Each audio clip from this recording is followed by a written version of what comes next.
हरिद्वार कांवड़ यात्रा 2021, कांवड़ यात्रा अपडेट, कांवड़ यात्रा ब्रेकिंग न्यूज़, कांवड़ यात्रा होगी या नहीं।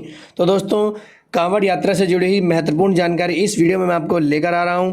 लेकिन दोस्तों, उससे पहले निवेदन है, यदि अभी तक भी आपने मेरे चैनल को सब्सक्राइब नहीं किया है तो आप चैनल को सब्सक्राइब करके बेल आइकन को प्रेस कर लें, जिससे ऐसी ही महत्वपूर्ण और लेटेस्ट जानकारी आपको समय रहते प्राप्त हो सके। तो चलिए दोस्तों, जल्दी से बिना समय गवाए वीडियो को शुरू करते हैं। तो दोस्तों, जैसा कि आप जानते हैं कि उत्तराखंड सरकार ने इस बार भी कांवड़ यात्रा को पूरी तरह से रद्द कर दिया है, यानी इस बार भी कांवड़ यात्रा हरिद्वार में नहीं होगी। तो कांवड़ यात्रा के विषय में मैं 3 महत्वपूर्ण बातों पर आपसे बात करूंगा, उनकी जानकारी दूंगा।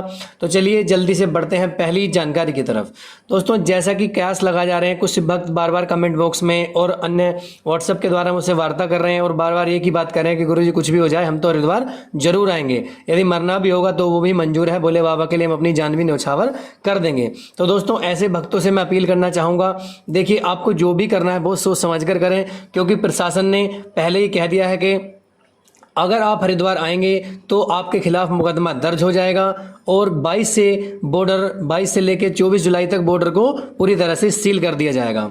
बुधवार को रोशनाबाद पुलिस लाइन में एक सभा हुई, जिसमें एसएसपी सेंथिल अब्दुदई कृष्णराज ने बैठक की, जिसमें उन्होंने कहा है कि कोरोना संक्रमण को देखते हुए कांवड़ यात्रा रद्द कर दी गई है, लेकिन फिर भी कांवड़िया अगर हरिद्वार आने की कोशिश करते हैं तो प्रशासन ने उनके लिए कड़ी चेतावनी जारी कर दी है। उनका कहना है कि प्रतिबंध के बावजूद भी अगर कोई भी कांवड़ लेने आता है तो उसके खिलाफ मुकदमा दर्ज किया जाएगा। जानकारी देते हुए उन्होंने बताया कि वैश्विक महामारी कोरोना वायरस के संक्रमण की तीसरी लहर की संभावना से आम जनता की जान को सुरक्षा को ध्यान में रखते हुए प्रदेश सरकार ने कांवड़ मेले को इस बार रद्द कर दिया है। उन्होंने बताया कि कांवड़ मेले में देश के कोने कोने से शिव भक्त हरिद्वार का आते हैं और इसको देखते हुए जिला प्रशासन ने समन्वय बनाकर सभी तैयारियां पूरी कर ली हैं, जिससे कि कांवड़ियों को हरिद्वार में आने जाने से रोका जा सके। इसके साथ ही बॉर्डर पर पर्याप्त मात्रा में पुलिस बल भी तैनात किया जाएगा। एसएसपी क्राइम, एसएसपी ग्रामीण और एसएसपी सिटी को निर्देश दिया गया है कि वे समय से उत्तर प्रदेश के सीमावर्ती जनपदों से बॉर्डर के साथ मीटिंग आयोजित करें, सूचनाओं का आदान प्रदान करें, साथ ही नियमों का उल्लंघन करने वालों को सीज करने के बाद कार्रवाई करने की बात कही गई है। इसके साथ ही उन्होंने कहा है कि यदि पुलिस बल से काम नहीं चलेगा तो उधर अतिरिक्त मात्रा में फोर्स भी तैनात की जाएंगी और 22 से लेकर 24 तक सभी बॉर्डर को सील कर दिया जाएगा।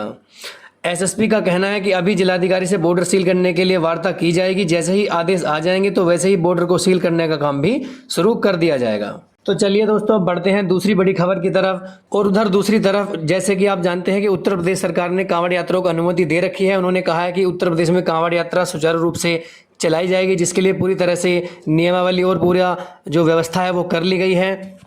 उसी को देखते हुए सुप्रीम कोर्ट ने यूपी और केंद्र सरकार को नोटिस जारी कर दिया है। उन्होंने कारण बताओ नोटिस जारी कर दिया है। उन्होंने कहा है, सुप्रीम कोर्ट ने कहा है कि कोरोना संकट के बीच कांवड़ यात्रा को अनुमति दिए जाने पर सुप्रीम कोर्ट की ओर से आपको नोटिस जारी किया जाता है। शीर्ष अदालत ने सरकारों को नोटिस जारी कर कांवड़ यात्रा को परमिशन दिए जाने को लेकर जवाब मांगा है।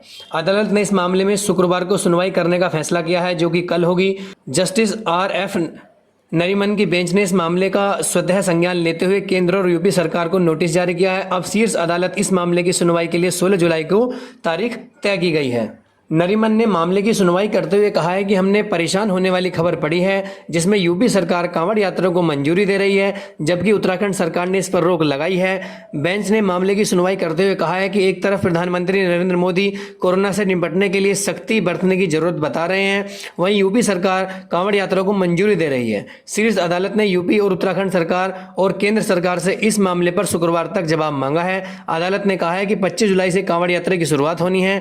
ऐसे में इस अहम मुद्दे पर सुनवाई जल्द होना बेहद जरूरी है। दोस्तों, बता दें कि जिस तरह से सुप्रीम कोर्ट ने कांवड़ यात्रा पर यूपी सरकार को कारण बताओ नोटिस जारी किया है, उसको देखते हुए ऐसी उम्मीद लगाई जा रही है कि अब यूपी में भी कांवड़ यात्रा पर संकट के बादल मंडरा सकते हैं। हालांकि यूपी सरकार का कहना है कि हमने कोरोना की पूरी गाइडलाइन को ध्यान में रखते हुए नियमावली बनाई है और पूरी तरह से हम यात्रा को लेकर सुरक्षित यात्रा कराने के लिए तैयार हैं, हमने पूरी व्यवस्थाएं कर ली हैं। तो ये अपना पक्ष उत्तर प्रदेश सरकार सुप्रीम कोर्ट में रख सकती है, लेकिन फिर भी सुप्रीम कोर्ट ने जिस तरह से जवाब मांगा है उसको देखते हुए यह उम्मीद लगा सकते हैं कि अब यूपी में भी यात्रा को लेकर काफ़ी परेशानी खड़ी होने वाली है। चलिए दोस्तों, बढ़ते हैं अगली खबर की तरफ। आपको बता दें कि जैसा कि आप जानते हैं कि 25 जुलाई से श्रावण शुरू हो रहा है, श्रावण का पवित्र मास प्रारंभ हो रहा है, जिसमें कांवड़ यात्रा शुरू होनी है। और जैसा कि आप जानते हैं कि उत्तराखंड सरकार ने इस बार कांवड़ यात्रा को रद्द कर दिया है, जिससे हरिद्वार के व्यापारियों में पूरी तरह से विरोध भड़का हुआ है। उन्होंने आंदोलन की चेतावनी की है। उन्होंने कहा है कि अगर कांवड़ यात्रा नहीं हुई तो हम पूरी तरह से बर्बाद हो जाएंगे। पहले ही 2 साल से हम काफ़ी नुकसान झेल रहे हैं, जिसके लिए हमारे लिए बहुत ही परेशानी खड़ी हो गई है। तो हरिद्वार में और पूरे उत्तराखंड में काफ़ी जो है यूपी में भी बहुत ज़्यादा विरोध प्रदर्शन हो रहा है, जबकि देश में अन्य राज्यों में जैसे पश्चिम बंगाल, उड़ीसा में भी कांवड़ यात्रा को पूरी तरह से रद्द कर दिया गया है। उन्होंने कहा है कि किसी भी वक्त को कांवड़ ले जाने की अनुमति नहीं दी जाएगी। दोस्तों, आपको मैं बताना चाहूँगा कि देखिए, आप निराश ना हो। जो भक्त हरियाणा से हैं और पश्चिमी उत्तर प्रदेश और या अन्य नियरेस्ट इलाकों से हैं, उनके लिए कहना चाहूँगा कि यदि आप कांवड़ लेना चाहते हैं, जैसा कि आप जानते हैं कि उत्तर प्रदेश में हापुड़ डिस्ट्रिक्ट में गंगा किनारे एक शहर बसता है जिसका नाम है गढ़मुक्तेश्वर, जो वर्तमान में गढ़ और ब्रजघाट के नाम से प्रसिद्ध है। तो वहाँ पर भी इसे उत्तर प्रदेश का मिनी हरिद्वार भी कहते हैं। आप यहाँ से कांवड़ ले जा सकते हैं। इसके लिए बहुत ही अच्छा व्यू यहाँ का होता है। यहाँ से भी हर साल दसियों लाख कांवड़ उड़ जाती हैं। दसियों लाख शिव भक्त यहाँ से जल भरकर शिव जी का जलाभिषेक करने ले जाते हैं। तो आप चाहें तो यहाँ से भी ले जा सकते हैं। और सभी शिव भक्तों से मैं एक ही अनुरोध करना चाहूँगा कि आप निराश ना हो, भोले बाबा पर विश्वास रखें। जो भी होगा कुछ ना कुछ अच्छा ही होगा। और यदि सरकार रोक लगा रही है तो उसको भी आप पालन करें, और उसमें कोई विरोध या उसकी बात नहीं है, क्योंकि सरकार भी हमारा भला चाहती है। जिस तरह से सरकार कोरोना को ध्यान में रख रही है, तो अगर किसी वजह से हालात बिगड़ गए तो सब दोषी देंगे, और इससे हमारे धर्म को भी काफ़ी नुकसान होगा। पूरे देश में हिंदू धर्म जो है वो उसको टारगेट किया जाएगा। तो दोस्तों, मैं आपसे सभी से अनुरोध करना चाहता हूँ कि शांतिपूर्वक देखते रहें कि क्या होता है। जो भी होगा भगवान भोलेनाथ की कृपा से अच्छा होगा। फिर भी आप कमेंट बॉक्स में अपने सुझाव दे सकते हैं। और यदि फिर भी आप हरिद्वार जाना चाहते हैं तो मैं आपसे अनुरोध करूंगा कि आप 24 जुलाई से पहले हरिद्वार से जल भरकर निकल लें, क्योंकि 24 से हरिद्वार की जो सीमाएं हैं वो सील कर दी जाएंगी। तो दोस्तों, अभी के लिए कांवड़ यात्रा की ब्रेकिंग न्यूज़ में इतना ही। जैसे ही कोई भी जानकारी और प्राप्त होगी तो मैं आपके लिए तुरंत वीडियो बना दूंगा। और दोस्तों, कमेंट में बहुत सारा प्यार और हर हर महादेव जरूर लिखें, और वीडियो को ज़्यादा से ज़्यादा शेयर भी करें। तो दोस्तों, जैसा कि आप जानते हैं, अभी के लिए कांवड़ यात्रा से जुड़ी हुई जानकारी में इतना ही। और सभी शिव भक्तों से सभी से मेरा निवेदन है कि कमेंट बॉक्स में अपने सुझाव हमें जरूर बताएं कि कांवड़ यात्रा को रद्द होना कितना सही है और कितना गलत है। हालांकि सरकार ने जो फैसला लिया है वो बहुत सोच समझ कर ही लिया होगा। सरकार हमारा बुरा नहीं चाहेगी। लेकिन फिर भी दोस्तों, मैं सभी शिव भक्तों से फिर से कहना चाहूँगा कि जो भी हो रहा है वो महादेव की कृपा से ही होता है। जैसा भोलेनाथ चाहेंगे वैसा ही होगा। तो अभी के लिए हर हर महादेव, जय शिव शंभू।